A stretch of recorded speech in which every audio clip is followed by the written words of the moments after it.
Fl-aħħar sigħat feġġew 20 każ ġdid ta' coronavirus f'pajjiżna minn fost 1288 test biex in-numru ta' persuni infettati f'Malta tela għal 370. Is-Supretendent tas-Saħħa Pubblika l-Professur Sharmin Gawci spjegat li 10 minn dawn il-każijiet huma immigranti irġiel fiċ-ċentru l-miftuħ ta' Ħalfar li jinsabu fi kwarantina u f'iżolament u li ġew ittestjati f'ħidma ma' membri mill-Assoċjazzjoni tas-Salib l-Aħmar. Għamilna testijiet fuq 10 minn nies li kienu random u dawn 7 minnhom ħarġu li huma pożittivi. Għamilna wkoll testijiet fuq nies li kienu propju f'kwarantina, dawk li kienu kontatti u 3 ħarġu pożittivi. Fost l-10 każijiet l-oħra hemm l-anzjan ta' 84 sena li daħal l-isptar il-ġimgħa filgħaxija u miet is-sibt filgħodu fl-isptar Mater Dei. Ir-riżultaw pożittivi Albaniża ta' 31 sena li tgħix Għawdex u taħdem bħala cleaner fl-Isptar Ġenerali ta' Għawdex u Għawċija ta' 30 sena li wkoll taħdem fl-Isptar Ġenerali ta' Għawdex bħala carer. Din tal-aħħar ma kellix sintomi imma sarilha test bħala parti mill-screening li qed isir fl-isptarijiet.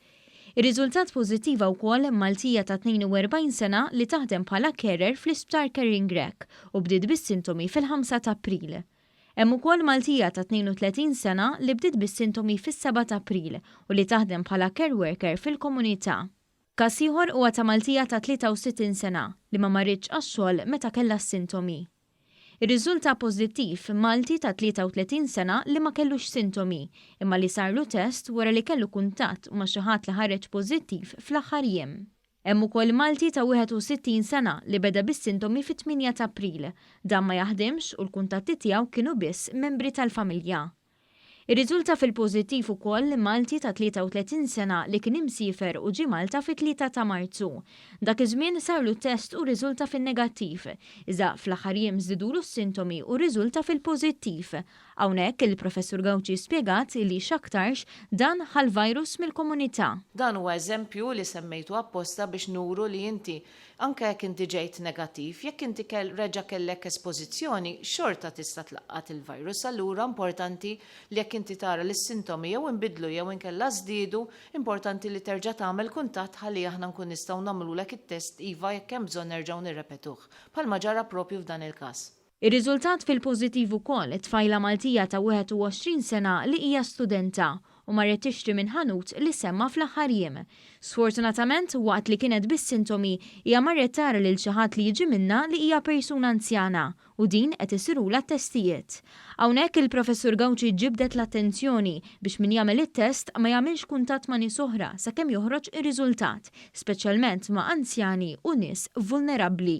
In-nies vulnerabbli ma morrux narawhom, naraw x'għandhom bżonn, ikel, mediċini, imma inħalluhom lhom wara l-bieb, nevitaw li jkollna kuntatt magħhom. Għaliex jekk għandna nies li qegħdin fil-komunità, ċans kbir jiltaqgħu ma' dan il-virus fil-komunità, ċans kbir li jekk inti jkollok kuntatt ma' xi anzjan jew xi ħadd li huwa vulnerabbli li tista' tgħaddilu dan il-virus.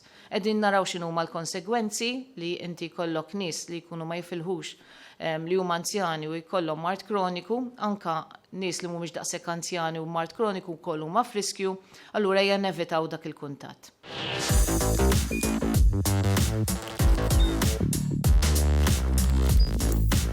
Idħol fuq one.com.mt u hemmhekk tista' tara l-programmi kollha li jxandru fuq One permezz ta' One Play.